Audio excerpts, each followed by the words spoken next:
O perigo da desobediência. Você já parou para pensar qual o perigo da desobediência diante ao que Deus fala para nós? Tem um exemplo aqui muito importante. Moisés fere a rocha de Meribá para que saia água. Números 20, capítulo 7. Disse o Senhor a Moisés: toma o teu bordão, ajunta o povo, tu e Arão, teu irmão, e diante dele falai a rocha, e dará sua água. Assim lhe tirarei a água da rocha, e dareis de beber à congregação e aos seus animais. Deus deu uma ordem para Moisés, como deve ser feito, para que ele possa exercer a provisão diante ao povo, que está precisando de água, e os animais também. Então Moisés tomou o bordão de diante do Senhor, como lhe tinha ordenado. Moisés e Arão reuniram o povo diante da rocha, e Moisés lhe disse: ouve agora, rebeldes, porventura faremos sair a água desta rocha para vós outros? Moisés levantou a mão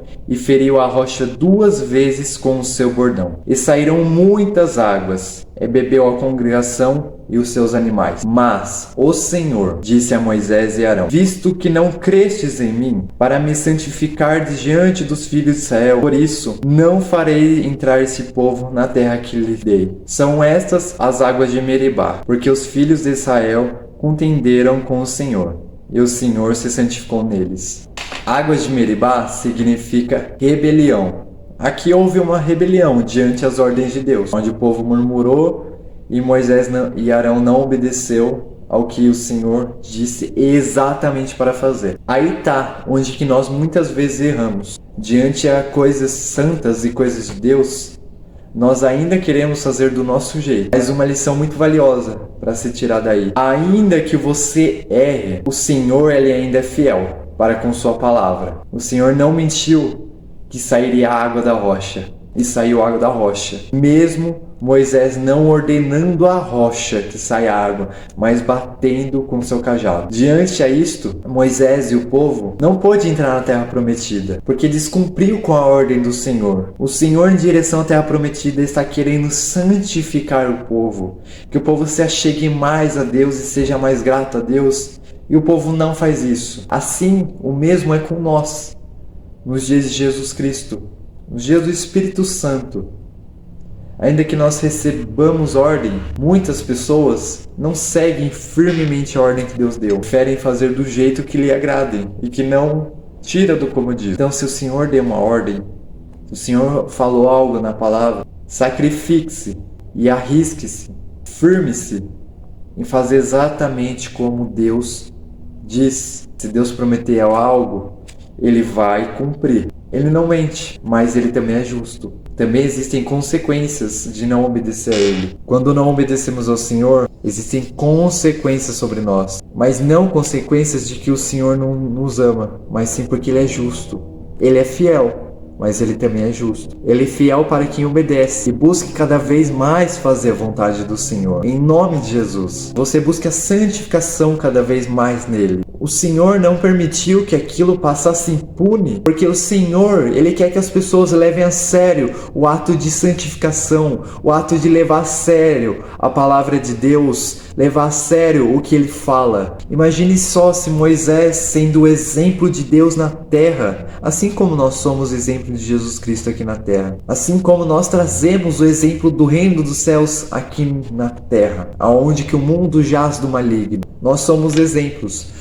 Moisés foi exemplo como um líder espiritual representando Jesus Cristo, como um representante, um presságio de Jesus Cristo. Ele tem que seguir a risca. Ele tem que fazer a vontade do Senhor à risca. Se ele errar e o Senhor não punir, ainda mais numa época dessa, o povo vai levar de qualquer jeito. O povo já levava de qualquer jeito quando Moisés obedecia e clamava ao Senhor. Imagine se Moisés não fosse esse exemplo de líder. Na maioria que ele foi um líder bom e fiel a Deus. Imagine se ele não fosse, seria pior ainda. Que em nome de Jesus Cristo, eu e você venhamos tipificar Jesus Cristo aqui enquanto nós estivermos na terra. Que em nome de Jesus, que por meio do Espírito Santo, enquanto nós estivermos aqui, que nós venhamos tipificar Jesus Cristo, sermos exemplo e do amor do Senhor, sermos testemunhas do amor de Jesus, do amor do Pai, do Espírito Santo, e que através de nós o amor de Deus seja revelado para outras pessoas em nome de Jesus.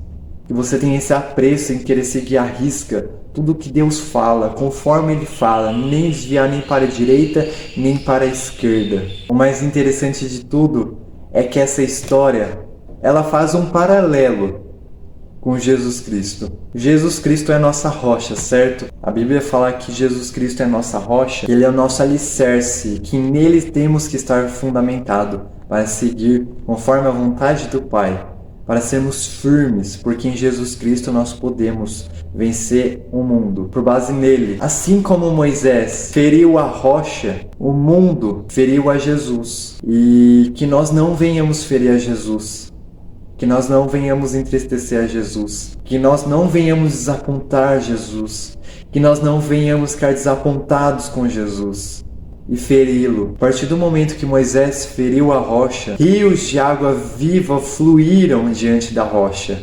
Assim é Jesus quando foi morto na cruz do Calvário. Aquilo parecia o fim, mas estava sendo apenas o início.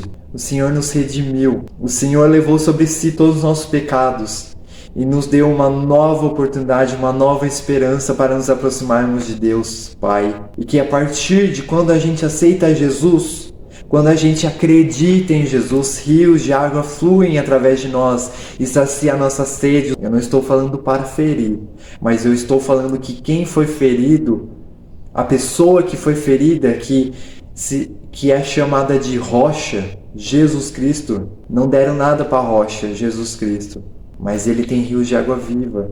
E que nós venhamos aproveitar desse rio de água viva. Que nós não venhamos ferir Jesus, mas que nós venhamos a suplicar a Jesus para que os rios de água viva fluam através de nós. Não é da ordem, porque a gente não manda em Deus, mas a gente pode suplicar. Ele vai ouvir do alto e vai responder. Tenha certeza disso. João 4,14 diz: Aquele, porém, que beber da água que eu lhe der, nunca mais terá sede. Pelo contrário, a água que eu lhe der será nele uma fonte a jorrar para a vida eterna. Então aproveite do rio de água viva que é Jesus. Suplique a Jesus e não decepcione a Jesus. Que você venha jorrar vida em abundância. Que você venha jorrar para a vida eterna. Que sua vida seja baseada em seguir conforme Deus disse. Em nome de Jesus. Não desvie nem para a direita nem para a esquerda. E confie em Jesus, que Ele é a tua rocha, Ele é a água viva, aquele que te sustenta e aquele que provê, aquele que te ajuda, aquele que está com você, aquele que te ama e tem pensamentos de paz e quer te fazer prosperar e não te danificar. Jesus não quer que você ande contrário a Ele e nem que você deixe de entrar na Terra Prometida, que é tudo aquilo que a gente tem por herança, sendo cordeiros de Jesus Cristo, por meio da aliança, da fé em Jesus Cristo. Que o Senhor te abençoe grandemente e que, em nome de Jesus, você não venha desobedecer ao Senhor, que você não venha buscar atalhos, nem fazer da sua maneira, mas esteja e submeta-se ao pé de Jesus, que a partir disso, tudo Ele fará. Creia, é melhor para nós nos submetermos aos pés de Jesus do que a gente querer fazer por conta própria. O Senhor te abençoe e fique com essa palavra maravilhosa no seu coração. Em nome de Jesus.